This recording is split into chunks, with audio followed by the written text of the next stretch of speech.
오늘 설교의 제목은 인생의 진실에 관한 것입니다. 인생의 진실.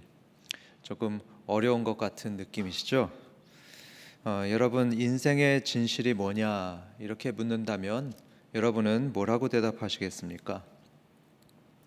한 여고생이 인생의 진실에 대해서 참 담대하게 이런 대답을 하는 걸 들었습니다. 350명 중에서 318등을 했던 여학생이었는데요. 이 여학생은 인생의 진실이 뭐냐 했을 때, 내가 내 역할을 제대로 못하면 남에게 폐를 끼친다, 이렇게 얘기를 했습니다. 내가 내 역할을 제대로 못하면 남에게 폐를 끼치는 것이다. 그게 인생의 진실이다 합니다. 이게 참 사연이 있는데요. 얘가 350명 중에 318등, 그래서 공부를 너무 못하니까 학습책을 팔던 이 아이의 부모가 머리를 못 들고 다니더라 이겁니다. 그래가지고 그런 부모님을 보면서 얘가 깨달음이 왔습니다. 아, 내가 내 역할을 잘 해야지 남들에게 폐를 안 끼치는구나. 그게 인생의 진실이구나 했다는 겁니다. 여러분은 어떻게 생각하십니까? 비록 여고생의 말이지만 저는 굉장히 공감이 됩니다. 인터넷을 보면요, 인생의 진실은 이런 거다 하면서 이런저런 말들이 많이 있는 것을 보게 됩니다. 사람들은 이렇게 제각기 인생의 진실에 대해서 말들을 하는데요. 그렇다면 여러분들도 한번 생각해 보시기 바랍니다.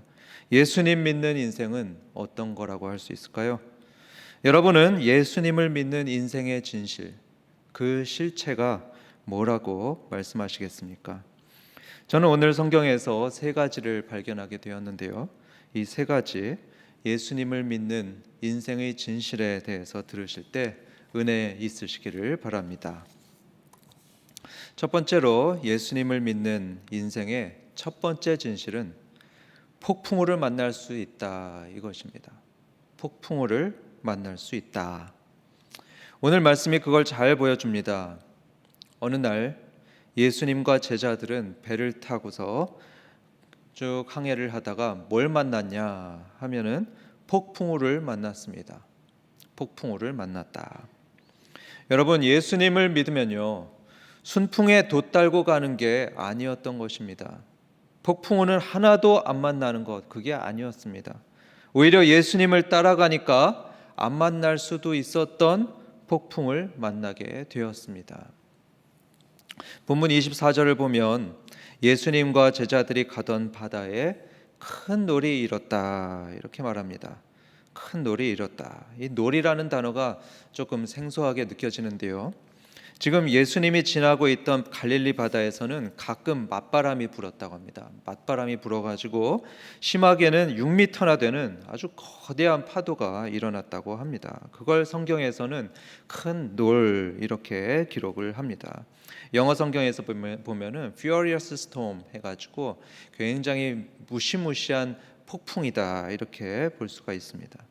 집채만한 아주 엄청나게 무서운 파도가 덮였던 것 같습니다. 그게 얼마나 무시무시했으면요, 베테랑이었던 이 어부들, 이 제자들도 아이고 저희들 죽겠습니다 이러면서 예수님께 호소했을 정도였습니다. 여기에서 우리가 생각해 봐야 될 것이 있는데요, 이런 무서운 폭풍을 만났던 사람들 누구였습니까? 다름 아닌 예수님의 제자들이었다라는 것입니다. 그들은 바로 앞장을 보면 예수님을 위해서 모든 걸 다 버리고 떠났던 사람들이었습니다. 그들은 예수님을 따랐던 사람들이었죠. 예수님을 따르면서 세상의 부귀들 다 버렸고 안일함을 다 버리고요, 헌신하면서 따라갔던 사람들이었습니다. 그렇게 예수님을 따라가고 있는데 제일 처음 만났던 게 무엇이었죠? 순풍을 만나는 게 아니었고요, 이런 폭풍을 만나는 것이었습니다.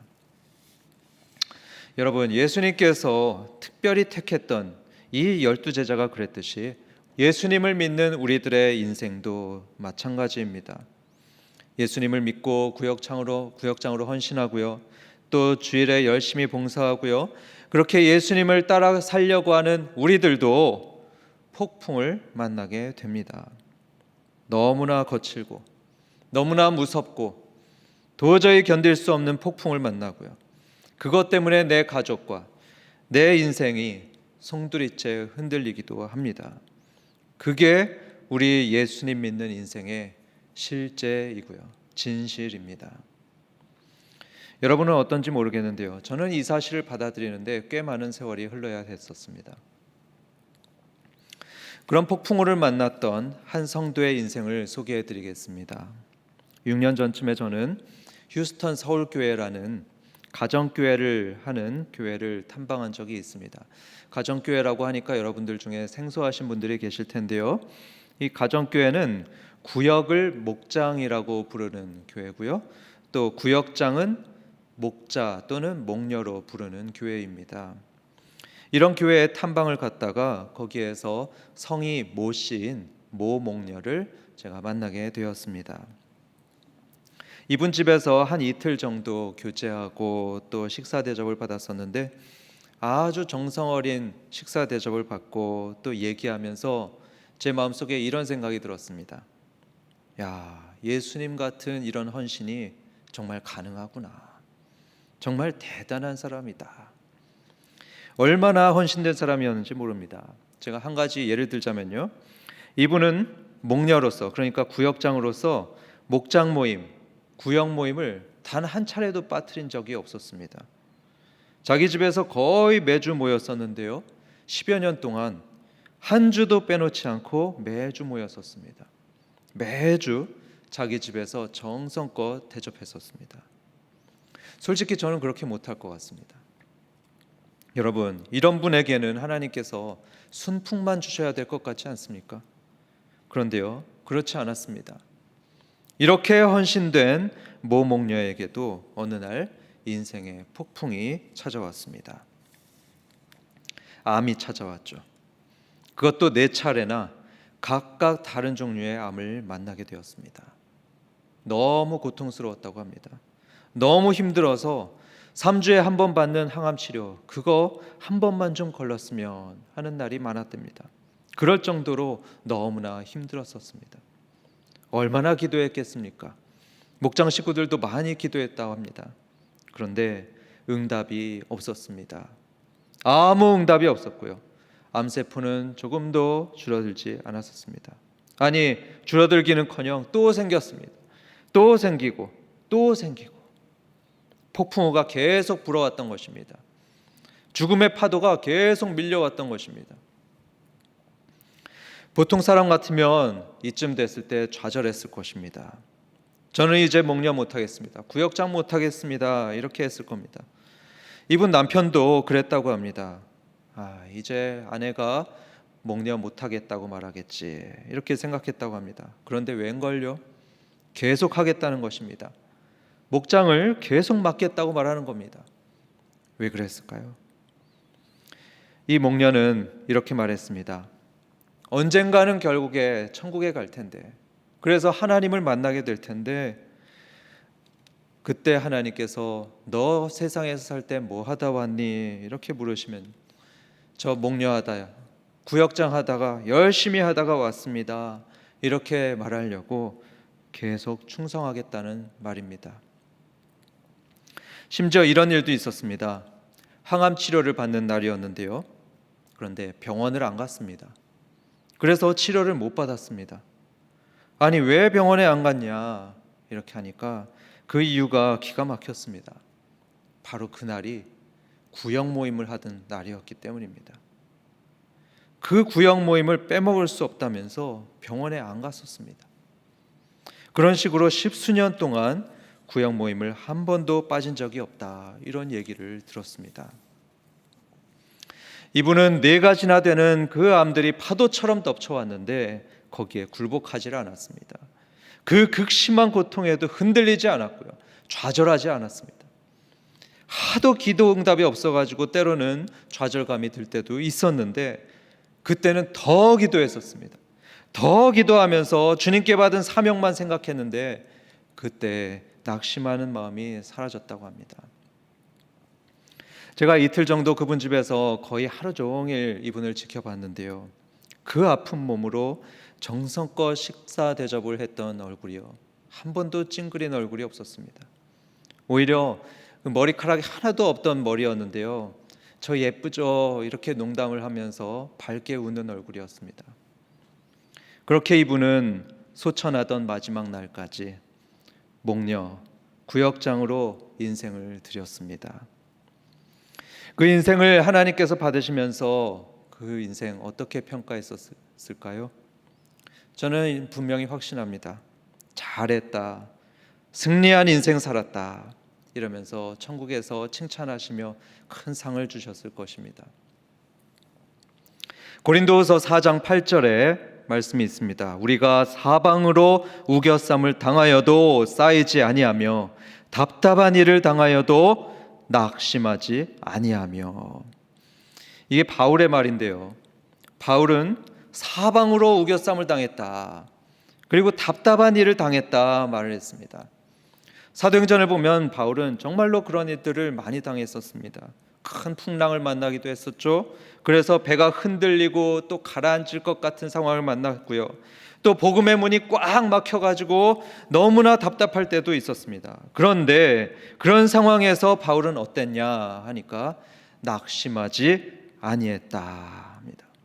주께서 주신 사명을 생각하면서 낙심하지 않았습니다. 성도 여러분, 예수님을 믿는 우리 인생에도 아무런 예고 없이 폭풍우가 불어닥칠 수 있습니다. 어느 날 원치 않는 검진 결과를 받아들일 수도 있고요, 갑작스러운 해고를 당할 수도 있고, 사랑하는 자녀가 사고 쳤다는 얘기를 들을 수도 있고요, 또는 사기를 당해서 전세금을 다 날릴 수도 있습니다. 그때 우리에게 필요한 게 뭘까요? 낙심하지 않는 믿음입니다. 흔들리지 않는 믿음입니다. 아까 그 목녀와 또 바울처럼 그 어떤 인생의 폭풍이 몰려와도 낭망하지 않고 흔들리지 않는 믿음이 있어야, 그래야지 주님이 주신 사명을 끝까지 감당하고 승리할 수 있습니다. 낭망하지 않는 믿음을 가지고 마지막에 승리하는 저와 여러분 되시기를 주님의 이름으로 축원합니다. 두 번째로 예수님 믿는 인생의 진실은 뭐냐? 이번에도 별로 좋지 않은데요, 그것은 악한 사람을 만나는 것이다. 악한 사람을 만나는 것입니다. 인생이 힘든 여러 가지 이유들이 있는데요, 특히 뭐 때문에 힘드냐 하면요, 사람 때문에 힘듭니다. 그렇지 않습니까? 때로는 병들고 가난해지는 것보다 더 우리들의 마음을 힘들게 하는 것이 사람입니다. 사람이 참 힘이 듭니다. 요즘에 뉴스를 보면 이런 생각을 합니다. 어떻게 사람의 탈을 쓰고 저런 짓을 할 수 있을까? 그런 악한 사람들이 세상에 참 많이 있습니다. 그런데 예수님을 믿으면 그런 사람들을 안 만나느냐? 그렇지 않죠. 아까 예수님을 믿고 따르니까 그래서 제자들은 무서운 폭풍우를 만났지 않습니까? 마찬가지로 우리가 예수님을 따르면 그것 때문에, 예수님을 따르기 때문에 악한 사람들을 더 만나게 됩니다. 그러면서 그들로부터 핍박을 받고 고통을 당하게 됩니다. 그게 예수님을 믿는 인생의 두 번째 진실인 것입니다. 오늘 본문에서도 간단하게 그걸 확인하겠습니다. 이제 제자들은 폭풍우가 몰아치던 바다를 간신히 건너가가지고 예수님과 함께 가다라라는 지방으로 도착하게 됩니다. 거센 풍랑을 헤치고 드디어 육지에 도착했으니 제자들이 얼마나 쉬고 싶었겠습니까? 야, 살았다, 이제 좀 쉬자 이러면서 숨을 좀 돌이키려고 하는데 바로 그때 또 무슨 일이 생깁니까? 28절을 보면 귀신 들린 사람 2명이 무덤 사이에서 나오게 됩니다. 그 미친 사람들이 나와가지고 어떻게 하죠? 예수를 만나니 라고 말하고 있습니다.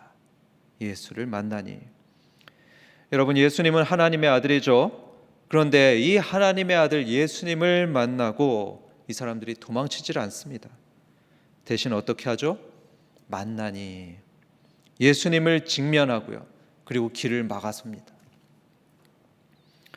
저는 귀신 들린 사람을 본 적이 없습니다. 그래서 이들이 귀신 들린 사람이 어떤 모습인지 확실히 모릅니다. 그런데 여기 성경에서 묘사하는 것을 볼 때 정말 확실한 게 있는데요. 그게 뭐냐 하면 제자들이 도무지 감당할 수 없었던 사람들이라 이것입니다. 인간의 힘으로는 도무지 감당할 수 없고 누가 봐도 바뀔 수 없던 사람들이었습니다. 28절의 설명에 의하면 이 두 명은 너무나 사나웠다고 하죠. violent, 아주 폭력적이었답니다. 굉장히 폭력적이고 사나우니까 동네 사람들이 어땠습니까? 거길 피해갔죠. 아무도 그 길을 지날 수 없었다고 합니다. 다 도망쳐서 갔습니다. 이들은 겉으로 보기에는 사람 두 명에 불과했었습니다. 그런데 그 속에는 군대 귀신이 있었습니다. 마가복음에 보면 이들 속에 귀신이 2,000 정도가 있었다고 하죠. 군대 귀신이 있었다고 합니다. 이렇게 강력하게 귀신이 들린 두 명이 예수님 앞을 딱 막아서고 있습니다. 덩달아서 제자들도 그들을 만날 수밖에 없었죠. 제자들은 예수님을 따르는 이상 그들을 피할 수가 없었습니다. 돌아갈 수가 없었습니다. 이 악하고 이 사납고 감당할 수 없던 사람들을 직면해야 했습니다. 여러분, 예수님을 믿고 따라가는 우리의 인생이 바로 그렇습니다. 정말로 감당하기 힘든 악한 사람들을 만나는 인생, 그게 우리 크리스찬들의 인생입니다. 우리는 우리가 정직하다고 미워하고 또 예수님을 믿는다고 싫어하는 그런 사람들을 만납니다. 마치 귀신 들린 사람처럼 너무나 간교하고 사납고 미움으로 가득 찬 사람들, 복음을 전하는 걸 방해하고 우리가 받은 사명을 포기하게 만들려 하고 좌절하게 만들려는 사람들, 예수님을 따르다 보면 우리는 이런 사람들을 반드시 만나게 되어 있습니다. 성경과 기독교의 역사를 보면 예수님을 제대로 따랐던 성도들은 모두 그랬습니다. 예수님을 따라서 좀 더 정직하게 살려고 애쓰고 좀 더 거룩하게 살려고 했던 사람들, 조금 더 사랑을 베풀려고 하고 진리 위에 똑바로 살려고 노력했던 사람들, 이런 사람들은 모든 사람들로부터 사랑받지 못했습니다. 거짓의 사람들, 불의의 사람들이 그런 성도들을 가만두질 않았습니다. 미워하고 핍박하고 힘을 다해서 방해를 놓았습니다. 그래서 예수님의 제자들은요, 예수님처럼 수많은 박해자들을 마주칠 수밖에 없었습니다. 그 위대한 사도 바울도요, 후메네오나 알렉산더 같은 이런 악한 사람들을 만나서 너무나 힘들었었습니다. 손양원 목사님도 그랬었죠. 사랑의 원자탄이라고 불리는 손양원 목사님이요. 이분은 애양원에서 한센병자들을 돌보셨습니다. 그리고 자기 아들을 둘이나 죽인 그 악랄한 공산당을 양자 삼을 정도로 사랑의 사람이었고 또 존경받던 사람이었는데요. 그런데 무슨 일이 있었죠? 6.25 때 공산당들에게 잡혀서 고문당하고 순교당했습니다. 애양원을 지키려고 하다, 신앙을 지키려고 하다가 순교하게 된 것입니다. 예수님의 제자들은 예수님이 가자고 말하시는 그 가다라 지방으로 순종하지 않았다면 그 귀신 들린 광인들을 만나지 않았을 것입니다. 바울과 손양원 목사님도 만약에 세상과 타협했다면, 그래서 복음을 전하지 않고 피하면서 돌아가는 삶을 살았었다면, 그리고 또 주님이 주신 사명을 힘들다고 그리고 어렵다고 해서 도망쳤다면 그 악인들을 만나지 않았을 것입니다. 또 그들의 표적이 되지 않았을 것입니다. 그렇기 때문에 성도 여러분, 지금 예수님을 꼭 붙잡고 따르고 또 주님 사역에 적극적으로 동참하고 계십니까? 그렇다면 이런 마음의 각오를 하실 필요가 있습니다. 언젠간 나도 그 악인을 만나게 될 거다. 그들로부터 고난을 당하고 고통당할 것을 마음에 각오해야 됩니다. 주님께서는 이런 말씀을 하셨습니다. 요한복음 15장 19절에 너희가 세상에 속하였으면 세상이 자기의 것을 사랑할 것이나 너희는 세상에 속한 자가 아니요 도리어 내가 너희를 세상에서 택하였기 때문에 세상이 너희를 미워하느니라. 요한일서 3장 13절에 말씀하기를 형제들아 세상이 너희를 미워하여도 이상히 여기지 말라. 그렇기 때문에 예수님을 믿고 따르시는 우리 울산교회 성도 여러분, 혹시 인간적으로 도무지 감당할 수 없는 악인을 만나서 그들 때문에 피눈물이 나는 십자가를 지는 삶을 지금 살아가고 계십니까? 억울하게 미움을 받고 박해받으면서도 예수님 때문에, 바로 예수님 때문에 그들을 참고 또 참고 계신 그런 성도들 계십니까? 어쩌면 바로 그게 예수님을 정말로 잘 믿고 있다는 증거일 수 있습니다. 어쩌면 그게 예수님을 제대로 따라가고 있다는 증거일 수 있습니다. 만약에 우리가 모든 사람들에게 사랑만 받고 있다 해보십시오. 그러면요, 그게 오히려 이상한 것입니다. 모든 사람에게 사랑만 받으면 그게 이상한 것입니다. 왜냐하면 우리 스승이신 예수님도 그러지 않으셨거든요. 예수님은 사람들로부터 사랑도 받으셨지만 미움도 많이 받으셨던 분이셨습니다. 너무나 선하시고 사랑이 많으셨던 예수님조차도 미움을 받으셨습니다. 그렇기 때문에 만약에 내가 사람들로부터 사랑만 받는다, 칭찬만 받는다, 그러면 자기 자신을 솔직히 돌아보아야 합니다.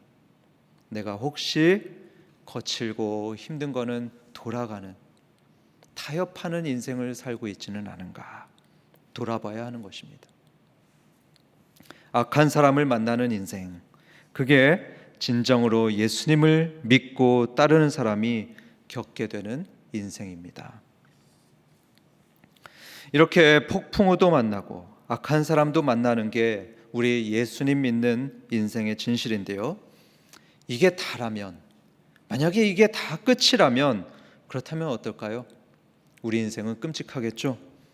우리는 도무지 이 힘든 인생을 감당할 수 없을 것입니다.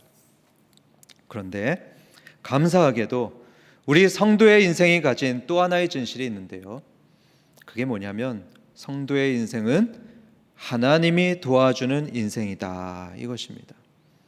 전능하시고 우리를 사랑하시는 하나님이 돕는 인생, 그 인생을 우리가 산다, 이런 믿음을 가지시기 바랍니다. 오늘 본문을 보십시오. 폭풍 후에 배가 가라앉을 것 같으니까 제자들이 어떻게 하냐면은 주무시는 예수님을 막 흔들어 깨웁니다. 25절에 보시면 주여 구원하소서 우리가 죽겠나이다 하면서 예수님을 흔듭니다. 제자들은 이때 기도하고 있는 것입니다. 주님 도와주세요, 저희 정말 죽겠습니다, 도와주세요. 이렇게 폭풍 가운데 이들은 소리치면서 기도하고 있는 것입니다.